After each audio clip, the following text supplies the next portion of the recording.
Tout Nordic Magazine est dans la nouvelle application de Nordic Magazine, à télécharger sur Apple Store et Google Play.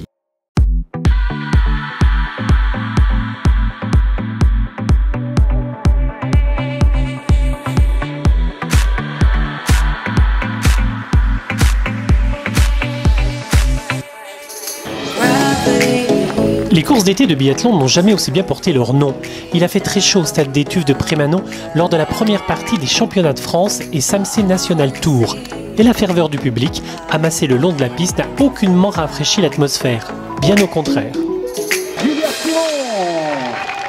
C'est dans cette ambiance que Julia Simon a remporté le super sprint du samedi et la poursuite du lendemain.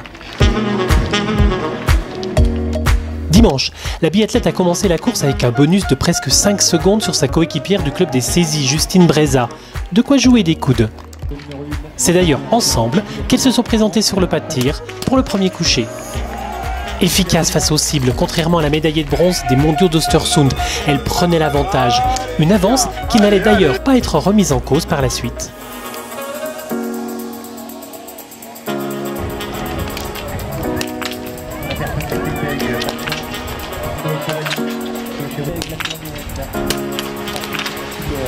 Offensive sur les tirs, debout, malgré une dernière balle manquée et un petit cri d'insatisfaction sur le pas de tir, elle franchissait la première, une ligne d'arrivée écrasée par le soleil. Je me sentais pas très bien en ski, donc un petit peu manque d'intensité, donc je m'étais dit qu'il fallait vraiment jouer sur le tir. Je crois que c'est un peu mitigé là. Il y a le premier coucher qui est très bien, les deux bouts qui sont plutôt corrects sur quelques petits ajustements, mais entre temps le deuxième coucher je sais pas ce qui s'est passé. Donc contente mais pas satisfaite pleinement. Derrière, Justine Breza était passablement agacée de ses erreurs sur les tirs couchés. C'est qu'elle venait de rater 5 balles sur 10. Moi l'objectif aujourd'hui, je m'en fichais du résultat, c'était de mettre toutes les balles au fond, et, enfin, avec la manière, et j'ai pas d'explication sur mon coucher, c'est des mauvais tirs, et du coup je suis vraiment frustrée aujourd'hui. Voilà, c'est comme ça. Il y aura d'autres jours meilleurs, les stages de prépa vont continuer, dans un mois il y a une deuxième Coupe de France. Oui, dans un mois il y a la Coupe de France à Arson, et ce sera une autre étape, voilà, pour remettre le dossard et puis prendre autant de plaisir. Pour ces deux bouts, la Savoyarde était rejointe par la Pyrénéenne Myrtille Beg, auteure d'un 18 sur 20, peu monnaie courante lors de cette épreuve. J'étais un peu arrêtée en ski, donc j'ai juste pensé à essayer de continuer à skier et de bien tirer, parce que c'était ma seule chance de rester sur le podium aujourd'hui. De quoi lui permettre de monter, pour la seconde fois de sa jeune carrière et du week-end, sur un podium senior.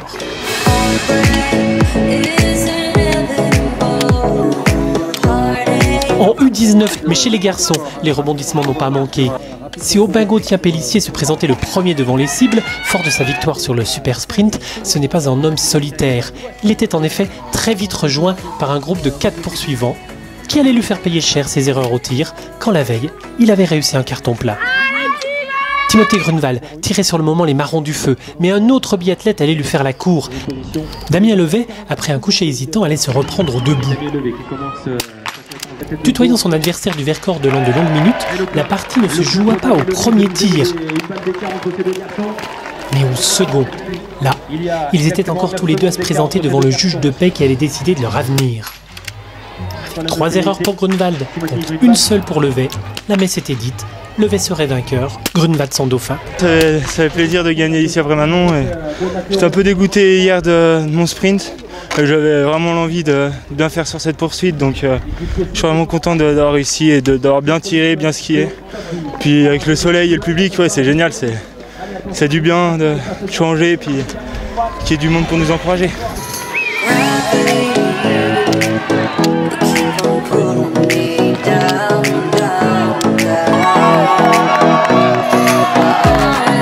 Lors de la poursuite senior, Marta Fourcade a pris le départ 13 secondes après Quentin Fillon-Maillet, champion de France du super sprint. Après un tour de piste, le Catalan et les Jurassiens se présentaient ensemble devant les cibles. Le premier commettait 2 fautes, le second 3, le premier prenait du champ.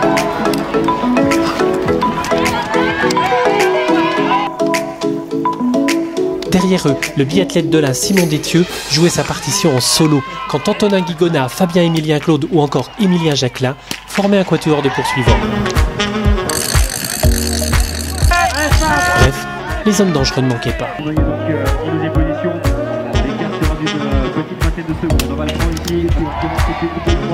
Mais le second tir couché allait rebattre les cartes. Trop de fautes pour Fabien Claude et Antonin Guigona qui se privaient de podium. Fillon-Maillet, quant à lui, devait compter désormais avec Simon Détieux et Émilien Jacquelin. Pour la plus grande joie du public, le suspense allait durer jusqu'à la fin. Je ne pensais pas à ça.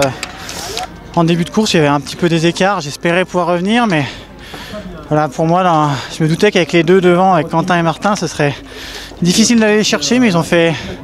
Enfin, ça a été une journée pas évidente au niveau du tir, avec un petit vent un peu compliqué, mais gérable, et j'ai su à peu près m'en sortir aujourd'hui.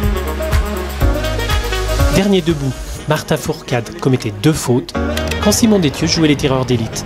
De quoi rivaliser avec le quintuple champion olympique qui allait appuyer sur le champignon pour essayer au contact et au final l'emporter. C'était une course où j'étais un peu en dents de scie dans la tête.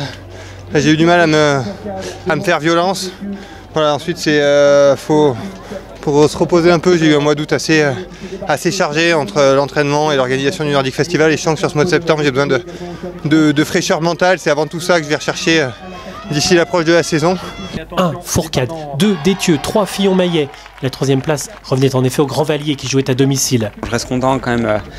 Il y a des bonnes choses là, sur cette préparation ouais, je suis optimiste pour la suite.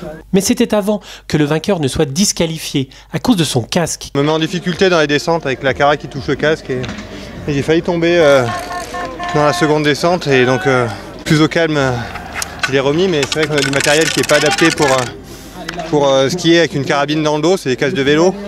Et donc du coup c'est problématique et c'est vrai qu'en cas de chute ça protège, mais ça aide aussi à chuter comme j'ai failli le montrer aujourd'hui. Chez les U21, Émilien Claude a de nouveau brillé dans la catégorie junior après son titre sur le super sprint. C'est sûr, vraiment hier, super course, c'est toujours difficile la première course, on ne sait jamais où on va être. Donc vraiment content, mon premier top 6 au scratch, donc c'est bien, on joue avec les... On commence à se rapprocher des grands. Aujourd'hui plus mitigé, sûr que je gagne quand même en U21, mais c'est pas une course pour laquelle je m'entraîne. Tout le monde a maintenant un mois pour se préparer avant la prochaine étape, les 19 et 20 octobre à Arcennes.